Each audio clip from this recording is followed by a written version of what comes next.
Mon message s'adresse à une catégorie de femmes. Ces femmes-là qui ont eu la grâce d'épouser un homme bien,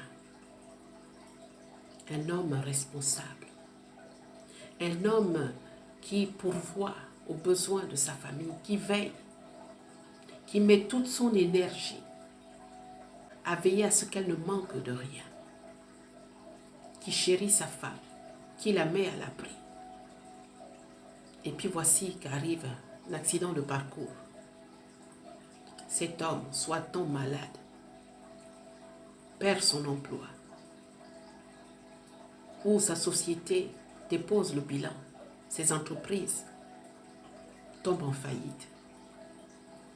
Et sur le plan financier, cet homme se voit malheureusement criblé dans de fortes épreuves. Et comme un problème en amène un autre, voici que son foyer commence à vivre des tourmentes. Il n'y a plus assez. Il ne peut plus produire comme avant. Sa santé ne lui permet peut-être plus.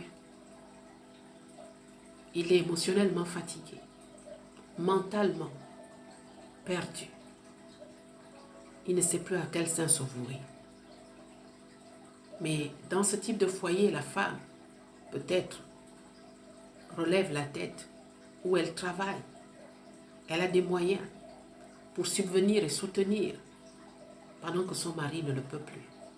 Mais c'est là que certaines femmes, celles dont je parle, décident de partir, de quitter cet homme, de l'abandonner à son triste sort, dans la faiblesse, la vulnérabilité. Elle décide de quitter le bateau, de laisser cet homme dans sa situation. Parce qu'elle a les moyens, parce qu'elle a peut-être mieux, ou elle est tombée sur quelqu'un d'autre. C'est là qu'elle décide de quitter le bateau. Femme, je suis venue te dire que ce n'est pas une bonne attitude. C'est là que tu dois manifester l'amour, la compassion, la miséricorde, la sollicitude, le courage, la détermination. C'est au moment où ton homme a besoin de toi que tu dois être là, à le tenir par la main, l'encourager et lui dire que les jours meilleurs sont encore à venir et le fortifier, le galvaniser, le booster. Ce n'est pas le quitter. Le quitter veut dire que tu es ingrate, que tu n'as pas véritablement compris le but même du mariage. Tu n'as pas compris le pourquoi cet homme a choisi de t'épouser. Pourquoi il a tenu à t'honorer. Et même pourquoi Dieu vous a unis. Tu n'as pas compris. On ne quitte pas son équipier alors qu'il est au sol, alors qu'il est affaibli, alors qu'il est perdu, alors que tout lui tombe sur la tête. C'est à ce moment que toi qui es une aide, tu dois être manifesté. C'est là que ta force devient nécessaire. C'est là que tu dois manifester toute la force de l'épouse que tu es. Jouer ton rôle jusqu'au bout. Soutenir, pourvoir, l'aider et donner vraiment un message d'espoir à vos enfants.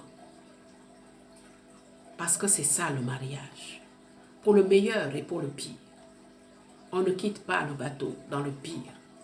On peut en effet ressentir des choses, vivre de fortes émotions, être éprouvé et fatigué. Même dans ça, à ce moment-là, on peut prendre la chambre d'amis quand on n'y voit plus clair que de partir. On peut aller prendre un temps dans la prière pour dire « Seigneur, révèle-moi, dis-moi est-ce que tu es avec nous? Qu'est-ce que je dois faire? Parce que comprenez-le, beaucoup se marient pour venir profiter des biens, pour venir, n'est-ce pas, jouer aux princesses, mais ne comprennent et ne connaissent pas les vrais enjeux du mariage. C'est quand tout va mal que l'on sait qui est qui, que c'est quand tout va mal qu'on tient son compagnon ou sa femme par la main et qu'on donne un message d'encouragement et d'espoir. On ne quitte pas un compagnon au sol. On ne laisse pas son mari par terre. Qui est-ce qui va en prendre soin? Femme. Qui va relever cet homme? Si ce n'est pas celle avec qui il a passé ses plus belles années, avec qui il a passé toute sa vie, le plus souvent, à un certain âge. Femme, ça demande de mourir en soi. Et ça demande de se sacrifier. C'est maintenant, c'est à ce moment-là que la femme prouve que je peux moi aussi me sacrifier. Ce n'est pas en murmurant, ce n'est pas en rappelant que c'est elle qui apporte quelque chose, juste en reconnaissant que là maintenant, Seigneur, c'est à moi de jouer. C'est sur moi que ma famille repose. C'est là que les enjeux sont grands. Rechercher la volonté de Dieu et marcher conformément à la volonté de Dieu. Parce que divorcer donne un message, un très mauvais message. Ça veut dire que cette femme était intéressée. Ça veut dire que cette femme, tant que tout allait bien, était amoureuse. Mais maintenant que tout va mal, pour un temps, elle dit ne plus être amoureuse. Ça prouve en réalité que cette femme n'aimait pas l'homme. Elle aimait ce qu'il pouvait apporter. Elle aimait son argent et tout le confort qu'il a pu lui procurer tout au long de ces années. Parce que quand on aime, on doit venir en aide. On doit assister l'autre quand il est dans la faiblesse. On doit manifester l'amour au-delà des intérêts. Et le vrai mariage, selon Dieu, est un mariage sans intérêt, c'est-à-dire désintéressé. Alors femme, remets-toi en question. Ne laisse pas ton équipier au sol. N'abandonne pas le père de tes enfants dans la bassesse, dans la vulnérabilité. Prends sur toi et joue ta meilleure carte. Et si même vous avez convenu de vous séparer et que c'est vraiment nécessaire, attends qu'il se relève. Lorsqu'il se relèvera, alors vous pourriez parler et donner toutes les bonnes raisons de votre séparation ou de votre divorce. Femme, tu sortiras de la tête haute, certainement avec la grâce de Dieu. Encore faut-il être sûr que le Seigneur veut de ce divorce. Si vous ne vous êtes pas mariés pour un but, si vous ne poursuivez pas un but, si Dieu ne vous a pas unis pour exécuter son agenda divin, il faut tout savoir avant de tout détruire. Car l'avenir donnera toujours raison. Femme, ressaisis-toi et souviens-toi des bons moments quand c'est ton mari qui subvenait aux besoins et qui répondait aux besoins, qui a veillé à ce que tu ne manques de rien. Peu importe, c'est un accident de parcours. Ne prends pas la décision